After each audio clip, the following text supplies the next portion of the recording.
Amém? Lucas capítulo 1, versículo do 1 ao 4, a palavra do Senhor diz assim: Tendo, pois, muitos empreendido por em ordem a narração dos fatos que entre nós se cumpriram, segundo nos transmitiram os mesmos que os presenciaram desde o princípio e foram ministros da palavra.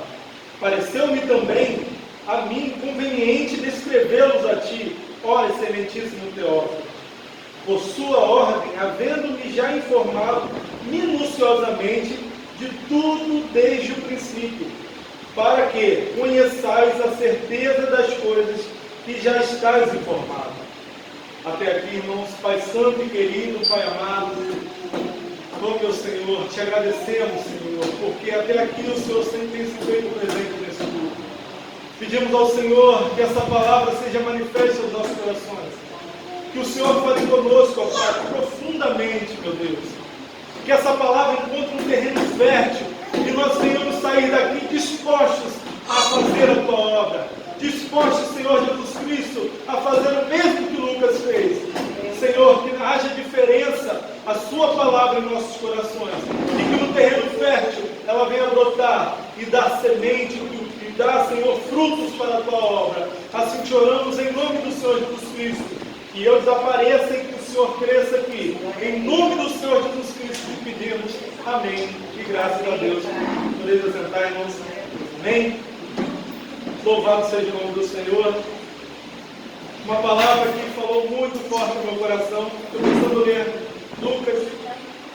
Então muitas pessoas perguntam: não, se Lucas não foi um dos apóstolos, então por que o livro dele está escrito, né? Porque Lucas foi um dos que andou com um dos apóstolos, na verdade com Paulo. Existem diversas passagens na Bíblia, Paulo citando, por exemplo, em Colossenses, falando de Lucas, citando Lucas como um médico, né, que estava com ele, em Filemão, em outras cartas, Paulo falando, em Atos dos Apóstolos, o próprio Lucas, enquanto escrevia, ele falava, por exemplo, Paulo veio até tal cidade, que agora eu esqueci, Antioquia, se não me engano, e nós fomos e fizemos isso e aquilo, ou seja, mostrando que ele estava narrando, e em determinado tempo ele começou a caminhar com Paulo. Paulo chegou até onde ele estava, e ele começou a caminhar. E o seu evangelho, o evangelho de Lucas, foi escrito, né, ele mesmo já diz que existiam várias pessoas escrevendo na época, não só ele, mas várias outras pessoas escrevendo. Então ele resolveu escrever também. Escrever para quem? Para Teófilo. A palavra Teófilo significa amigo de Deus, próximo de Deus, né? Mas a gente pode entender como isso, né? Caso os irmãos queiram, mas na verdade acredita-se que Teófilo era alguém importante da época, porque ele mesmo diz excelentíssimo. Aqui no meu texto diz excelente, mas outras versões mostram, né, o real sentido de excelentíssimo Teófilo, um cargo dado, né, uma palavra usada para quem era autoridade na época. Então acredita-se que ele era uma autoridade romana na época, né? Assim como Lucas também, a palavra nos mostra, né, em alguns detalhes que aparentemente Lucas não era judeu, que o próprio Paulo menciona alguns da circuncisão, se não me engano em Timóteo, quando ele está escrevendo Timóteo, e logo depois ele cita falando de Lucas, não falando que ele era da circuncisão, mas falando que ele estava com ele, era proveitoso, né, ajudava ele em suas tribulações. Então Lucas era um dos que andou com Paulo, foi discipulado, né? E aqui ele estava fazendo o mesmo. Então ele viu que muitas pessoas estavam escrevendo a respeito, né, de Jesus. Então ele resolve pesquisar, estudar, correr atrás, ir lá e... Né, a gente costuma dizer que tem pessoas que acham que só vem de Deus aquilo que cai do céu, né? Então... Poxa, então há diferença entre o Evangelho de Lucas e o Apocalipse. O Apocalipse foi dado por Deus a João, lá na ilha de Patmos, exilado, né? Ele presenciou o Apocalipse, diferente de Lucas, que teve que pegar seu caderninho, botar debaixo do braço e pesquisar, estudar a respeito de Cristo. Procurar saber, depoimentos, ele disse, depois de estudar minuciosamente, ou seja, ele pesquisou bastante, foi lá, pegou depoimentos para conferir com os fatos. Ele fala sobre fatos, para ver se foi aquilo mesmo que aconteceu, para então escrever, e escrever a quem? A Teófilo, dizendo, para confirmar aquilo o qual você já está sendo ensinado, ou seja, está discipulando aquela pessoa, está discipulando aquele homem, mostrando, aparentemente era um homem novo convertido, que ouvia falar de Jesus Cristo. Então Lucas veio e trouxe todo o Evangelho, trouxe um Evangelho que eu particularmente amo o Evangelho de Lucas, porque mostra muito a graça do Senhor, a misericórdia do Senhor, né? Eu até escrevi aqui que o objetivo desse Evangelho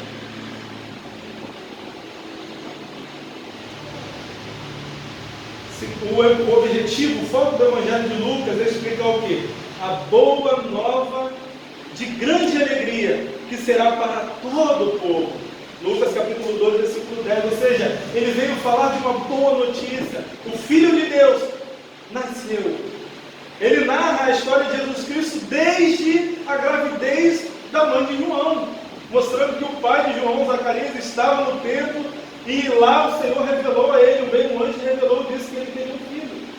Mostrando desde aí, na verdade, se eu não me engano, é o único evangelho que narra essa história, mostrando desde a trajetória de João, o encontro de João com Maria, de Maria com Isabel, mostrando que ali Isabel foi cheia do Espírito Santo e profetizou a respeito de Cristo, né? E todas essas coisas ele explica minuciosamente. Na verdade, ele escreve praticamente para quem não é judeu. Então ele traz também em si a genealogia, mostrando que Jesus Cristo veio diretamente da linhagem que era para ser a linhagem do Messias, mostrando que ele era o Messias, ele era o Cristo, trazendo fatos sobre isso. É o que Lucas vem fazendo, e mostrando e provando que Jesus Cristo era a quem muitos profetizaram no Antigo Testamento. Esse é o Evangelho de Lucas. E entendendo isso, nós compreendemos que Lucas não fez um livro qualquer. Lucas não escreveu um livro, então. Lucas procurou ensinar a palavra do Senhor. Lucas teve zelo pela palavra do Senhor, não apenas praticando, assim como ele andava com Paulo, mas também em ensinar. Então ele me fez lembrar basicamente do ir de fazer discípulos. Ele me fez ver que uma pessoa a qual não era discípulo de Cristo, foi feita discípulo, foi discipulado por alguém, aparentemente de Paulo, discipulado por Paulo, e depois ainda gerando discípulos. E esse Evangelho de Lucas ainda chegou até nós. O mesmo Lucas que não andou com Cristo, mostrando que ele veio diretamente de Deus, só Deus para preservar a tua palavra até nós, até o dia de hoje. Esse é o Evangelho de Lucas, que, meditando nesse prefácio, poucos versículos, 4, não narrando histórias maravilhosas, mas narrando já basicamente o que aconteceu, o que ele estudou para poder levar até Teófilo, o Senhor me fez uma pergunta, Você tem se informado minuciosamente, de tudo desde o princípio? Ou seja, você tem estudado a palavra de verdade? Você tem estudado de verdade para poder ser um discipulador? E a pergunta que eu faço aqui nessa noite é: você se converteu a Cristo, Creio eu que você é convertido a Cristo. Então você medita na palavra do Senhor? Você tem estudado a palavra do Senhor? Tem procurado conhecer Jesus Cristo, estudar mesmo para poder cumprir o ID do Senhor, que é o ID de fazer discípulos? Como você pode dizer que é um discípulo sem ao menos conhecer Jesus Cristo, conhecer os seus ensinamentos, entender a história de Cristo, conhecer as cartas paulinas, as cartas dedicadas à igreja?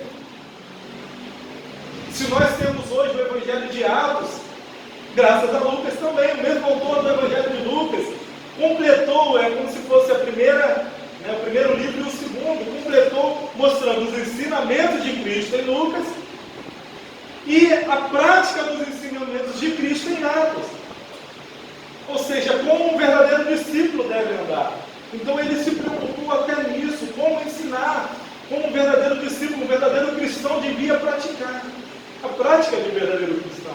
A preocupação de Lucas ao discipular, ao trazer todos os fatos a Teófilo, aparentemente um novo convertido, como eu já disse aqui, mostrando ele a figura de Cristo, quem era Jesus Cristo, a obra redentora de Cristo, e como Cristo transformou vidas, e assim Jesus Cristo morreu, ressuscitou, e assim muitos morreram por amor a Cristo, praticaram o amor a Cristo. É ele quem narra a história de Estevão, é o próprio Lucas, mostrando o quê?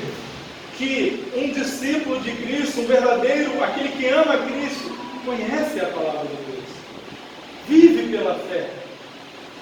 E esse é o meu maior medo, de um dia o Senhor chegar para mim lá no céu e falar assim: não, a partir de hoje só vai entrar aqui depois que responder o questionário. Simples, não é? Vamos lá, pega a sua Bíblia aí, abre comigo em Coríntios. Você conhece essa passagem aqui? Você conhece essa passagem aqui de Mateus? Você leu esse livro aqui, meditou nessa palavra aqui em Lucas? Se hoje, para você ir para o céu, tivesse um questionário dos ensinamentos de Cristo, será que você seria aprovado ou reprovado? Será que você tem mesmo meditado na palavra do Senhor? Eu tenho certeza de uma das coisas: não vai ser os 10 mandamentos que vai cair nesse questionário. Não vai ser, por exemplo, o sacrifício que era feito quando a pessoa pecava em determinada coisa. Não vai ser o que Davi fez quando ele foi para a guerra contra tal coisa. Vai ser: você entendeu sobre a graça? Você conhece Jesus Cristo? Você sabe quem é Jesus Cristo? Quem você diz que segue? Você o conhece?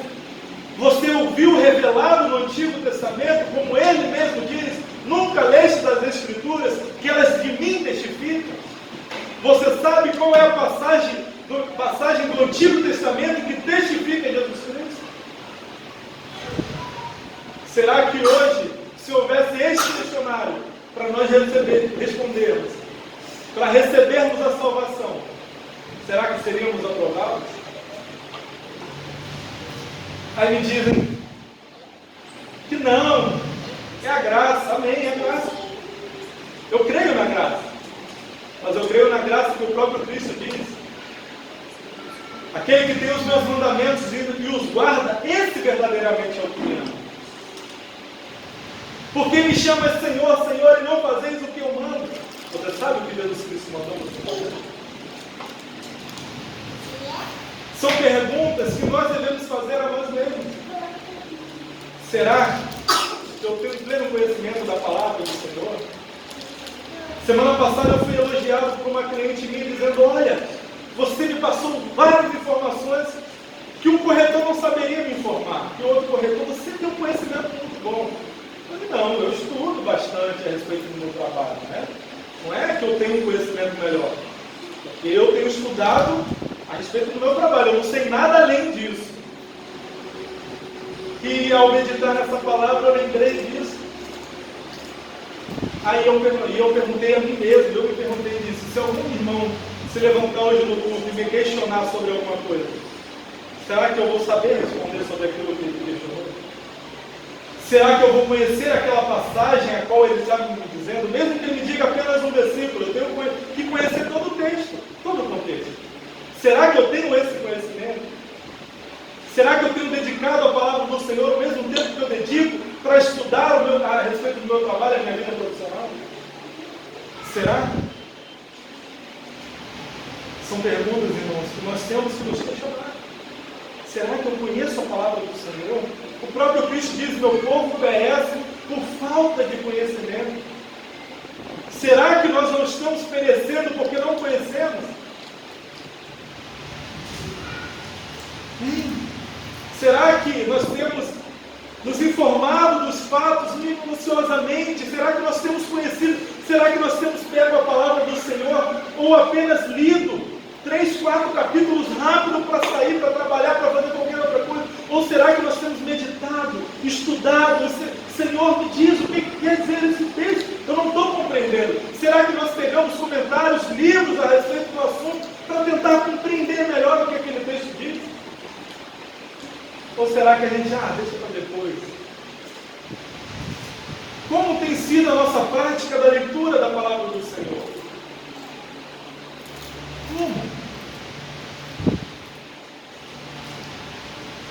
Lucas não era um historiador. Lucas não era um escritor. Lucas era um médico. Mas para discipular, ele se propôs a pesquisar, a estudar, pegar depoimentos. Acredito que não foi cerca de dias para ele conseguir planejar todo o Evangelho, com detalhes que os outros Evangelhos não têm. Eu creio que precisou de tempo, demandou tempo para ele poder escrever um novo convertido, para que aquela pessoa fosse firmada na palavra do Senhor. Será que nós temos nos dedicado esse tempo à palavra do Senhor para podermos ensinar alguém que não conhece? Nós quase acabamos, faltam apenas 2 tópicos aqui do Manual de Discípulos de Cristo. Será que se hoje eu fizer perguntas a você daquele manual que nós estudamos por mais de 1 ano, você vai saber responder? Perguntas sobre o Cristo, sobre o que é o Evangelho, o que é Jesus Cristo, quem foi Jesus Cristo, quem é Jesus Cristo? Ou será que você vai vir com aquela resposta, aquela de prática, né? Ele é tudo. Ele é tudo. Quando a gente não sabe nada, a gente fala umas coisas, né? Quem é Jesus para mim? Quem é Jesus para você? Foi isso que Lucas fez. Falou, peraí que eu vou informar você quem é Jesus. Ele mostra a natureza humana de Jesus Cristo, mas o mesmo Cristo humano sendo Deus, porque ele mostra uma criança de 12 anos de idade, é o único evangelho que relata a infância de Jesus, só esse trecho, de 12 anos de idade, ensinando no templo. Será que alguma criança poderia fazer isso?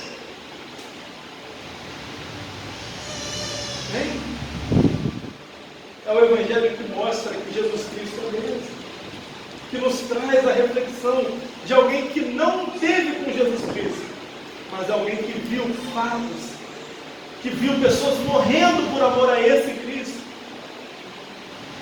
que pôde contemplar pessoas sendo transformadas por amor a esse Cristo. Então ele viu, não é esse aqui que eu estou revelando a você.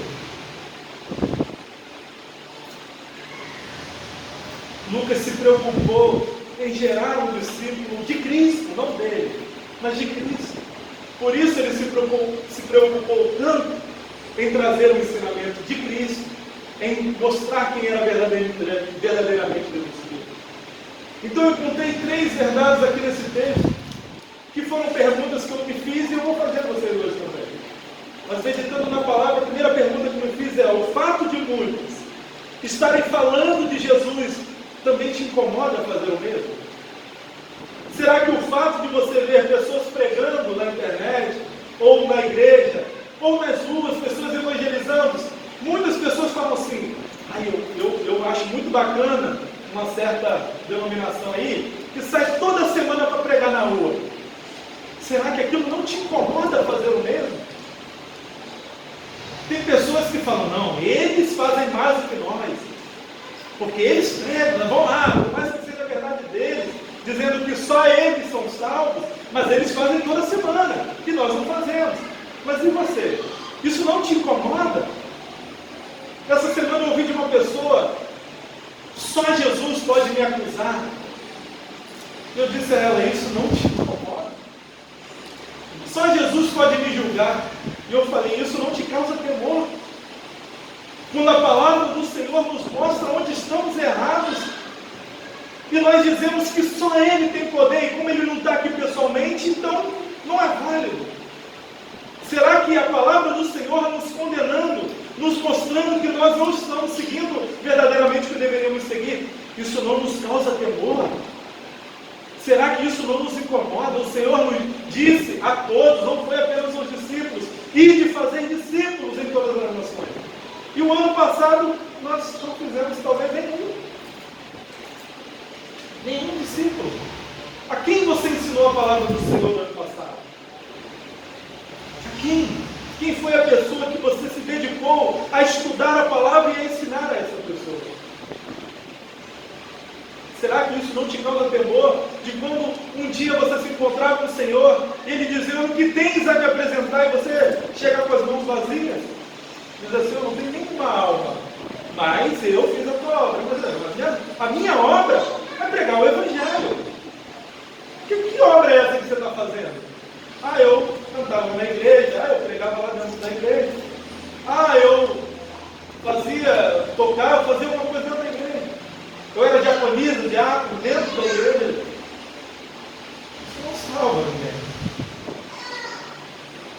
Mas o verdadeiro São Daniel vai fazer a obra do Senhor.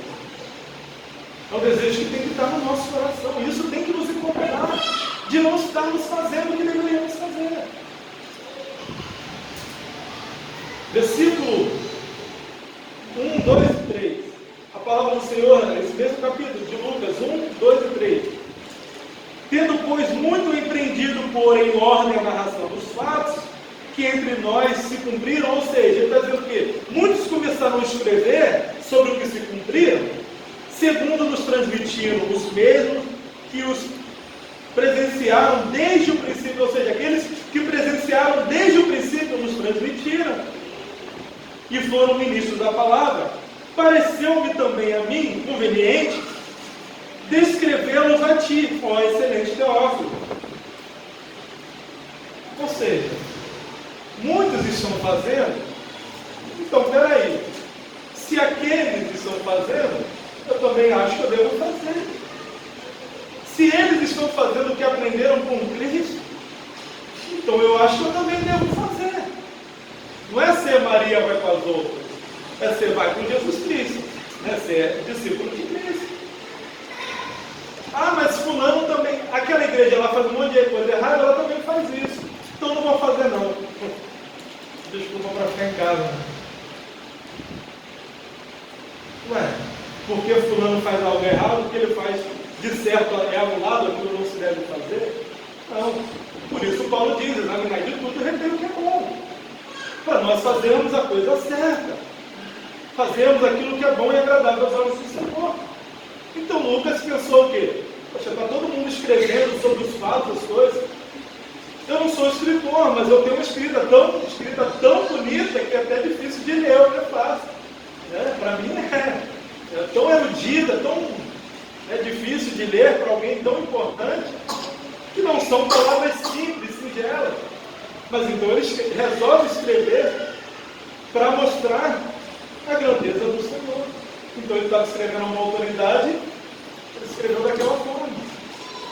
Mas escreveu por amor, para que aquela pessoa conseguisse contemplar a glória do Senhor. E isso não nos incomoda. A gente olha pessoas se perdendo, deixa de pregar o Evangelho, vê pessoas fazendo aí a obra do Senhor. O mais ainda, nós saímos de um sistema religioso em que tinha que ser assim, a regra assim, coisas que contrariavam até a palavra do Senhor, culto sendo local de palco, aquele monte de palhaçada. Nós cortamos isso. Só que nós não fazemos aquilo que deveríamos fazer. O evangelismo de rua, a pregação em praças. Compreende o que eu estou dizendo? Não adianta deixar de fazer o errado. Nós também temos que fazer o certo.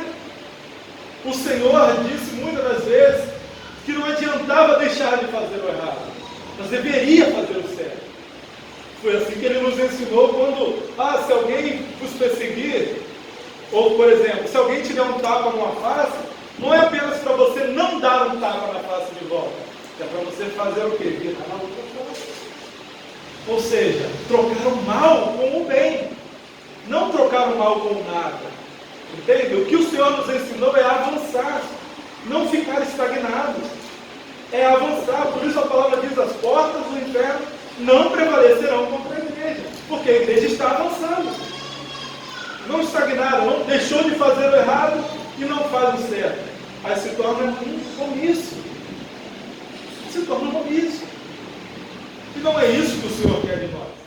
O Senhor quer que nós estejamos incomodados.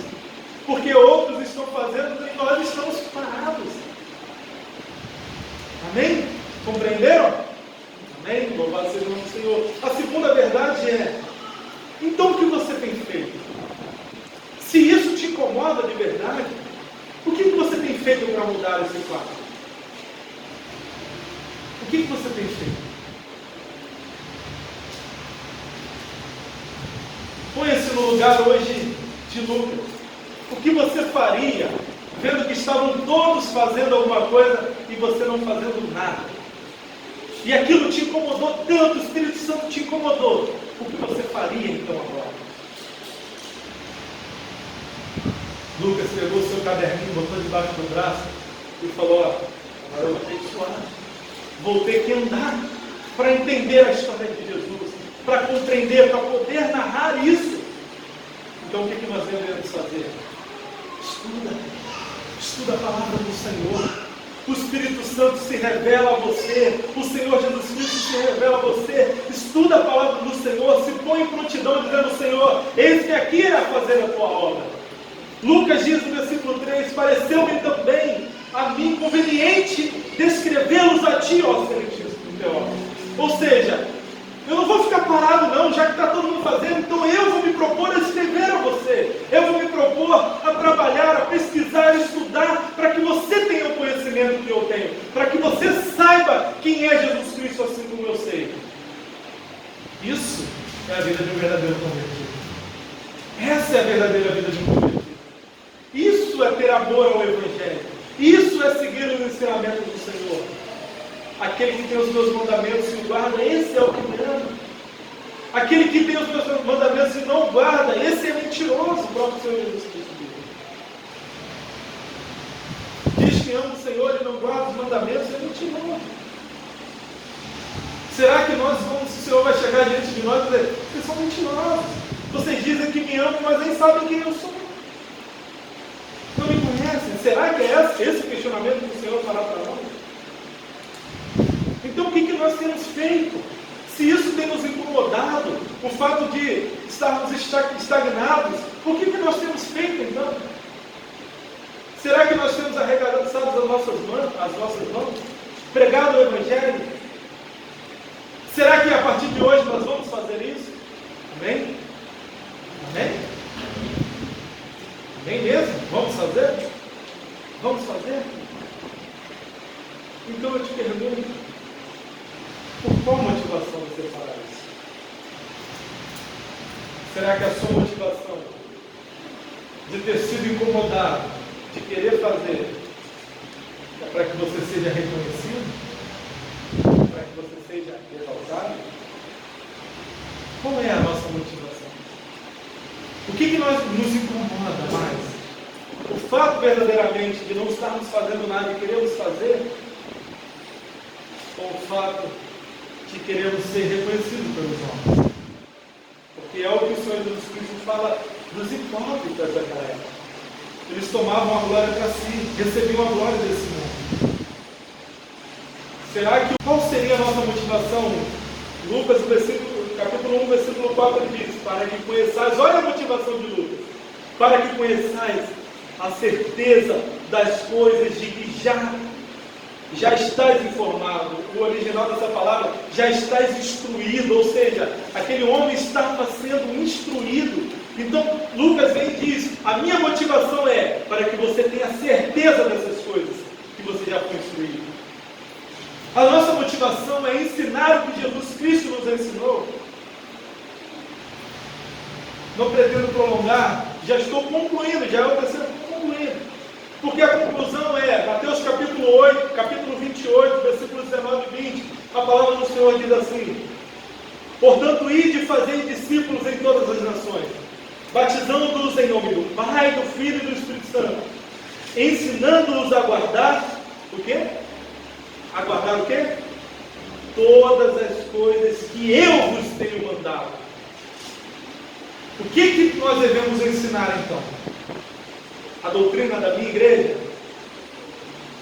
O que eu tenho que ensinar? Qual é a motivação? O que eu vou levar para quem eu estou discipulando? Ensinar o que Cristo ensinou. Ensinar quem é Jesus Cristo. Mostrar para ele que só em Cristo há salvação. Essa deve ser a minha motivação. O reino de Deus. Por isso a oração do Pai Nosso diz: Pai, da nós que está no céu, santificado seja o teu nome. Venha a nós o teu reino. Ou venha a nós o teu reino. Muitas pessoas fazem até de uma reza e não entendem o que é venha a nós o teu reino. O que seria venha a nós o teu reino? Porque o original é venha mais o teu reinado, o Senhor reinando em nossas vidas. Que o Senhor reine nessa terra, que o Senhor reine nesse estado, nesse país.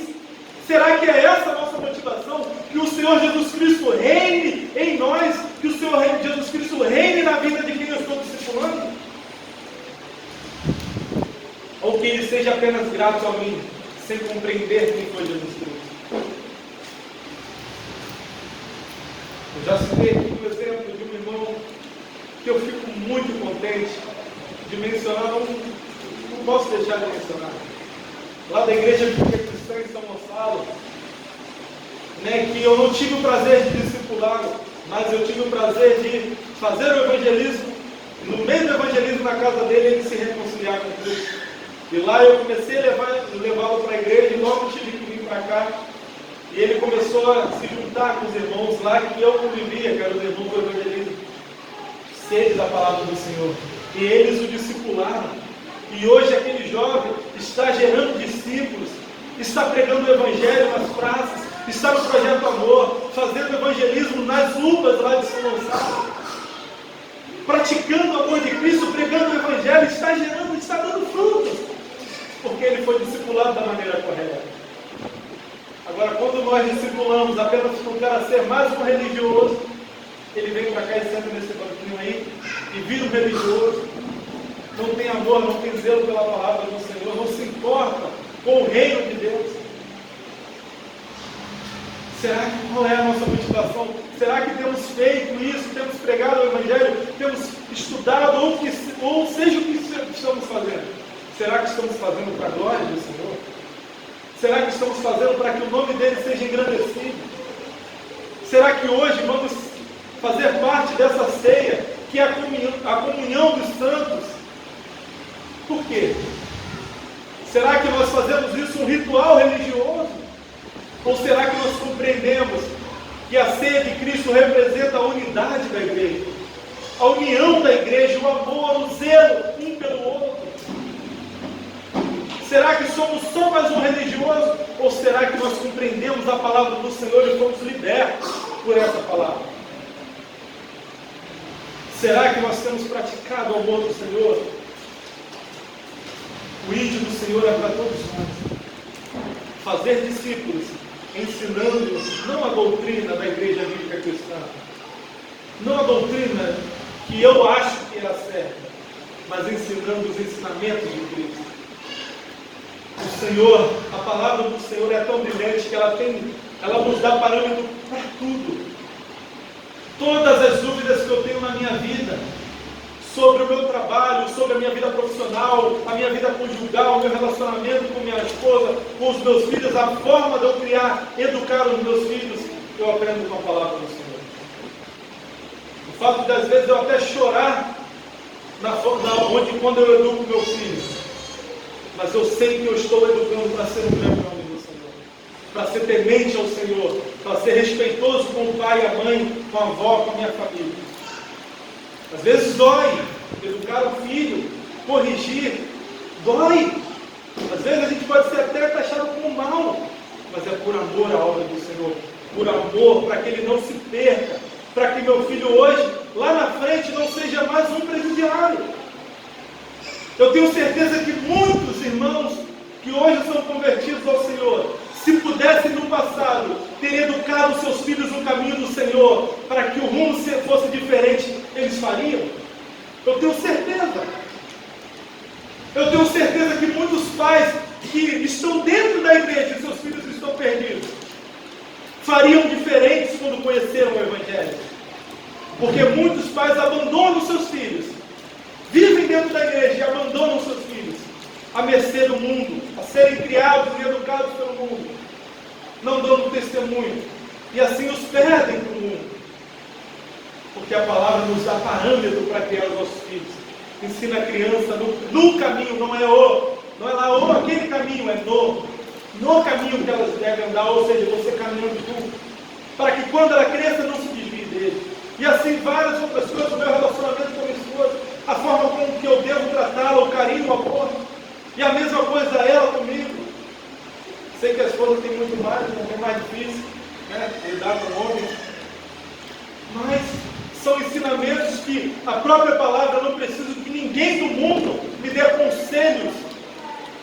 Nenhum psicólogo que não tem temor de Deus me dê conselhos de como eu devo cuidar da minha família. Porque a palavra me dá parâmetro para como eu devo criar minha família. Pasmem vocês, até para a forma com que eu conduzo meu corpo, a palavra me dá ensinamento. A forma com que eu como eu tenho errado com a palavra do Senhor, por eu estar, por exemplo, sobre o peso. Eu não tenho cuidado daquilo que o Senhor me deu, que foi o templo do Espírito, qual Ele me deu, e eu tenho tempo com esse tempo aqui.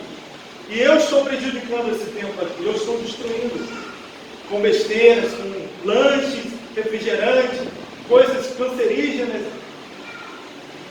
Até isso o Senhor me dá parâmetro, e a palavra me ensina, me instrui a maneira com que eu devo cuidar do meu corpo. Para tudo que nós temos dúvidas, a palavra do Senhor nos ensina, nos traz ensinamentos.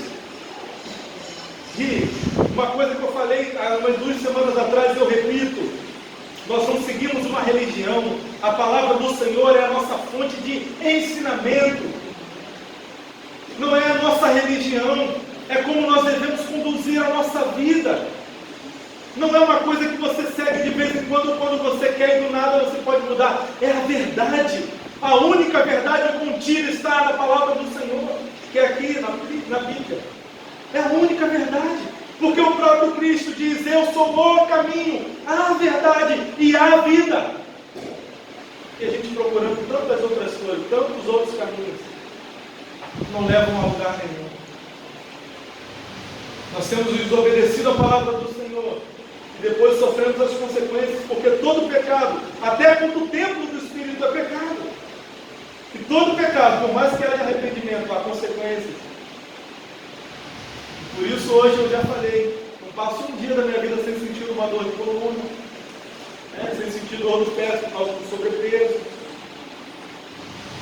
Estou pagando o que eu mesmo fiz com a morte.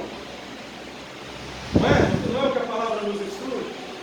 E da mesma forma nós temos sido alertados por tantas outras coisas, que muitos têm sido negligentes com a palavra do Senhor. Não seja negligente. Estude a palavra do Senhor, medite, tenha prazer na palavra do Senhor. Bem-aventurado aquele que não anda no conselho dos ímpios, não se detém no caminho dos pecadores, nem se assenta na roda dos escarnecedores. Antes, o seu prazer está na palavra do Senhor, e nela medita de dia e de noite. Será que nós temos prazer em meditar na palavra do Senhor? Temos prazer em ouvir uma boa pregação? Ou nós temos perdido tanto tempo com qualquer outra coisa? Será que nós temos prazer? Temos tido prazer na palavra do Senhor? Será que é algo prazeroso ou é algo chato para nós meditar e estudar? Nem? Irmãos, nós temos que compreender que nós não vivemos uma religião. Cristo para nós não pode ser uma religião. Ele é tudo, Ele é nosso Deus. Ele é quem nos resgatou, nos salvou de uma destruição, de uma condenação eterna, a qual nós mesmos nos colocamos quando pecamos contra o Senhor, porque todos pecaram e destituídos foram na glória de Deus, sendo reconciliados gratuitamente. Nós fomos reconciliados pela graça, por meio da fé. Ninguém pode explicar a fé. Ninguém pode explicar a fé. Ninguém pode explicar a Deus. O que Lucas fez aqui não foi tentar explicar Jesus Cristo, foi mostrar que Jesus Cristo só podia ser Deus. Tudo que Ele fez, da forma com que Ele veio, e que Ele morreu e ressuscitou, e Lucas mesmo disse que Ele ficou 40 dias com seus discípulos, depois de ressuscitado. Eu não sei nem se você sabia disso, mas a palavra diz aqui em Lucas, na verdade eu acho que é o único evangelho que também diz isso, que Ele ficou 40 dias com seus discípulos, ensinando a palavra, depois de ressuscitado. 40 dias. E todos eles morreram dizendo que isso era verdade. Se fosse uma mentira, eu tenho certeza que eles não dariam sua vida por isso. Você concorda comigo ou não? Você daria a sua vida por uma mentira? Daria? Compreende? Se Jesus Cristo tivesse sido mentiroso, nenhum deles teria feito nada. Nem Paulo. Nenhum deles. Mas Jesus Cristo é o único que era, que é e que há de vir. Vive eternamente. Eu tenho certeza que Ele está aqui.